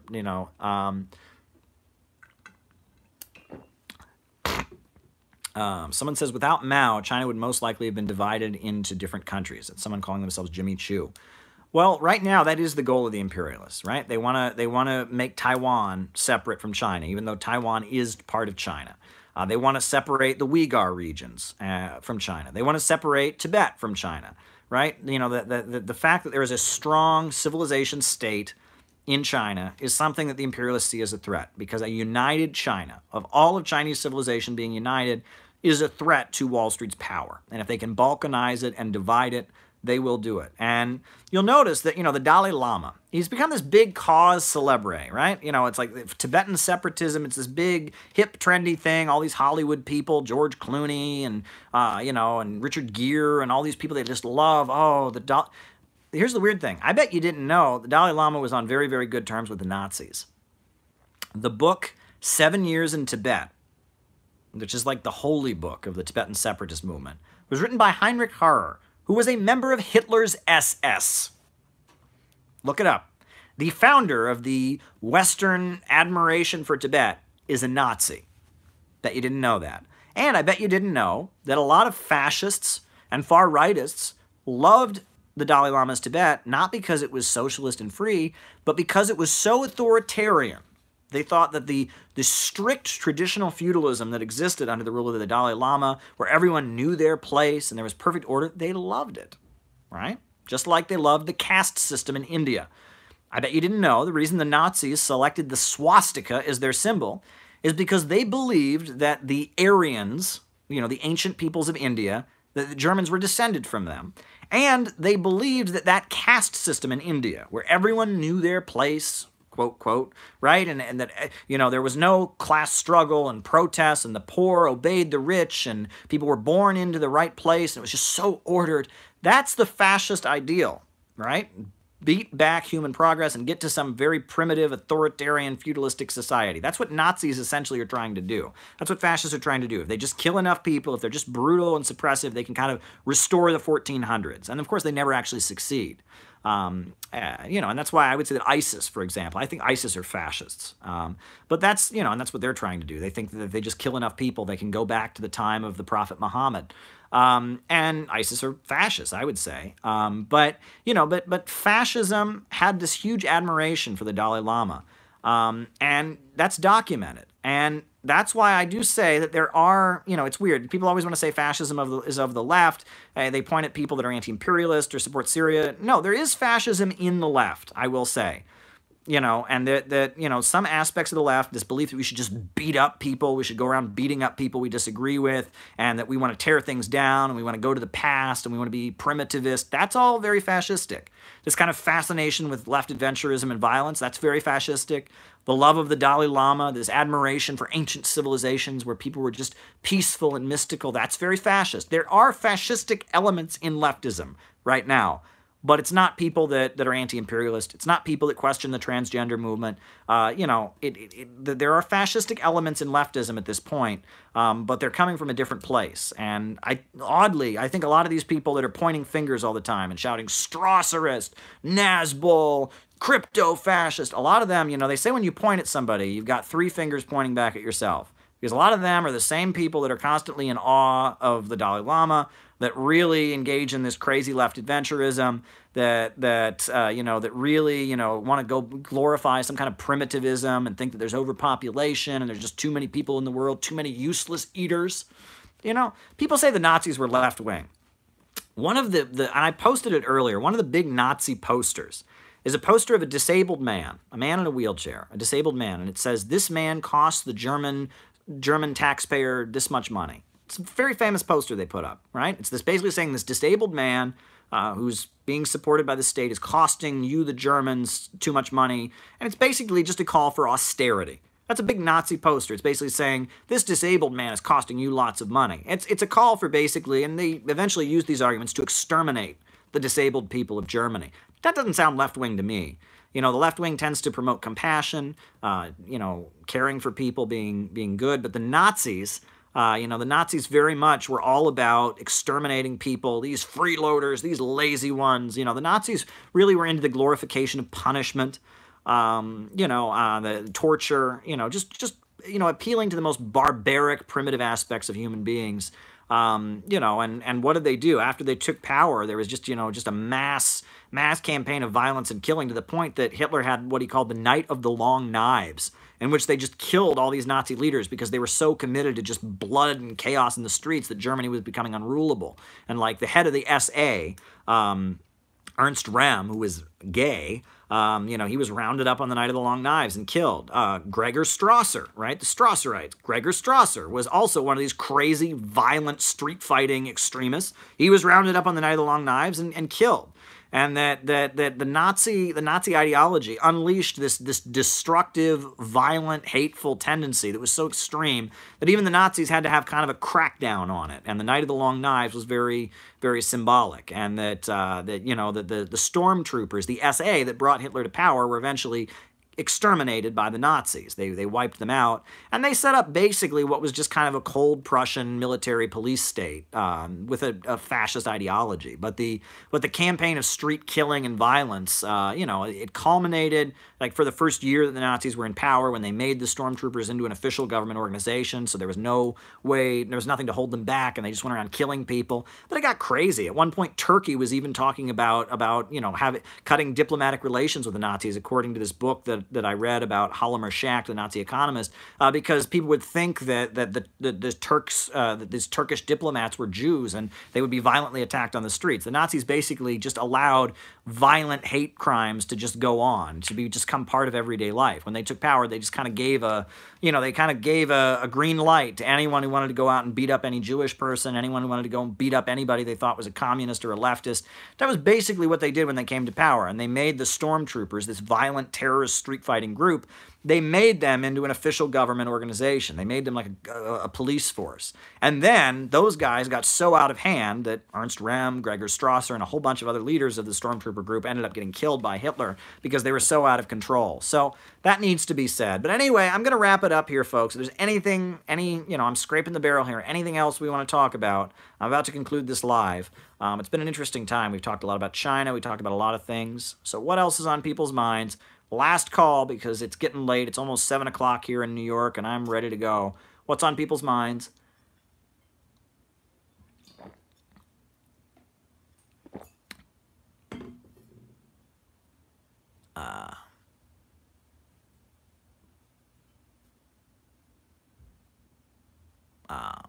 Well, someone asked about news on Nepal.